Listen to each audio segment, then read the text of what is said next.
வணக்கம். இரவு நேரத்திற்கான ஐரோப்பிய செய்திகளின் சுருக்கம். அணு ஆயுத விரிவாக்கம். ஈரான் மீது புதிய தடைகளை விதித்துள்ள அமெரிக்கா.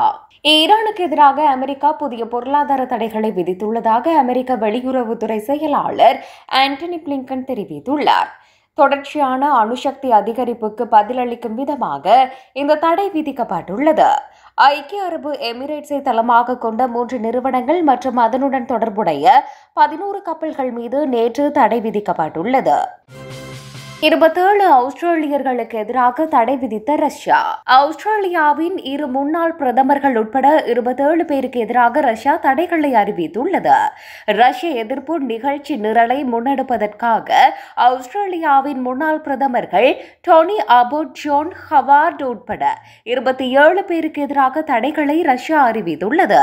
அரசியல்வாதிகள், பெரும் நிறுவனங்களின் நிறைவேற்று அதிகாரிகள், கல்விமான்கள், பத்திரிகையாளர்களுக்கு எதிராக ஆஸ்திரேலியா தடைகளை அறிவித்துள்ளது.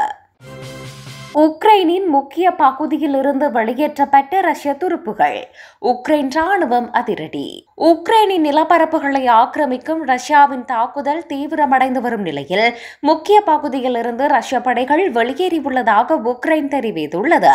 போரின் கிழக்கு பகுதியில் உள்ள சாசிவியார் நகரில் உள்ள ஒரு மாவட்டத்தில் இருந்து ரஷ்ய துருப்புகளை வெளியேற்றியதாக உக்ரைனின் ராணுவம் தெரிவித்துள்ளது. டொனஸ்க் பிராந்தியத்தில் சாசிவியாரில் உள்ள கடல் மாவட்டத்தில் இருந்து ரஷ்ய படைகளை வெளியேற்றியுள்ளனர் என அறிவிக்கப்பட்டுள்ளது. ஐரோப்பிய ஆணையத்தின் தலைவராக வாண்டர்லையன் தெரிவு. ஐரோப்பிய ஒன்றியத்தின் சக்தி வாய்ந்த நிர்வாக அமைப்பான ஐரோப்பிய ஆணையத்தின் தலைவராக ஜெர்மனியை சேர்ந்த உர்சுலா வாண்டர்லையனை 2வது 5 ஆண்டு காலத்திற்கு பரிந்துரைக்க ஐரோப்பிய ஒன்றிய தலைவர்கள் ஒப்புக்கொண்டனர். எஸ்டோனியா பிரதமர் காஜா கல்லாஸ் ஐரோப்பிய ஒன்றியத்தின் அடுத்த வெளியுறவு தலைவராகவும், முன்னாள் போர்த்துகல் பிரதமர் ஆண்டோனியா கோஸ்டா ஐரோப்பிய ஒன்றிய உச்சி மாநாட்டின் அடுத்த தலைவராகவும் தேர்ந்தெடுக்கப்பட்டனர். ஹங்கேரியின் புதிய இறையாண்மை சட்டம். அமெரிக்கா கடும் விமர்சனம். ஹங்கேரியின் புதிய இறையாண்மை சட்டம் ஜனநாயகத்திற்கு எதிரானது என அமெரிக்கா விமர்சித்துள்ளது. ஊழலுக்கு எதிரான 2 கண்காணிப்பு குழுக்கள் மீது இறையாண்மை பாதுகாப்பு அலுவலகம் விசாரணையை தொடங்கிய பின்னர் அமெரிக்கா இவ்வாறு தெரிவித்துள்ளது. அமெரிக்க வெளியுறவுத்துறையின் அறிக்கை விசாரணைகளால் ஆழ்ந்த கவலை மற்றும் கடுமையான நடவடிக்கைகள் என்று குறிப்பிட்டுள்ளது. பணியாளர்களுக்கு சரியான நேரத்துக்கு சம்பளம் கொடுக்கும் ஐரோப்பிய நாடுகள். பணியாளர்களுக்கு சரியான நேரத்திற்கு சம்பளம் கொடுக்கும் நாடுகளில் சுவிட்சர்லாந்து ஒன்றாக இருப்பதாக ஆய்வு ஒன்று தெரிவித்துள்ளது.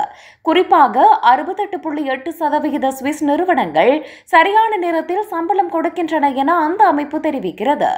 ஐரோப்பிய நாடுகளை ஒப்பிட்டு பார்க்கும்போது டென்மார்க், போலந்து மற்றும் நெதர்லாந்து ஆகிய நாடுகளில் உள்ள நிறுவனங்கள் மட்டுமே சரியான நேரத்தில் செலுத்துவதாக கண்டறியப்பட்டது.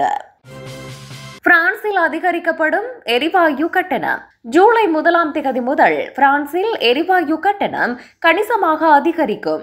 உலக சந்தையில் எரிவாயுவுக்கான விலை அதிகரிப்பை தொடர்ந்தே பிரான்சிலும் கட்டணம் அதிகரிக்கப்பட உள்ளது. ஜூலை மாத ஆரம்பத்தில் மொத்த விற்பனை சந்தையில் ஒரு மெகாவாட் ஹவர் அளவு எரிவாயுவின் விலை 129.2 யூரோக்களாக இருக்கும் எனவும், அதனையடுத்து நாட்டில் எரிவாயு கட்டணம் 11.7% அதிகரிப்புக்கு உள்ளாகும் எனவும் தெரிவிக்கப்பட்டுள்ளது. நெருங்கும் தேர்தல். பிரித்தானிய பொருளாதாரம் தொடர்பில் வெளியான புதிய தகவல். இந்த வருடத்தின் 3 மாதங்களில் பிரித்தானியா மந்த நிலையிலிருந்து மீண்டுள்ளது. இதனால் பொருளாதாரம் ஆரம்பத்தில் மதிப்பிடப்பட்டதை விட அதிகமாக வளர்ந்தது. திருத்தப்பட்ட அதிகாரப்பூர்வ புள்ளி விவரங்கள் இந்த தகவல்களை காட்டுகின்றன. ஜனவரி மற்றும் மார்ச் மாதங்களுக்கு இடையில் பொருளாதாரம் 0.7% வளர்ச்சி அடைந்துள்ளதாக தேசிய புள்ளியியல் அலுவலகம் தெரிவித்துள்ளது.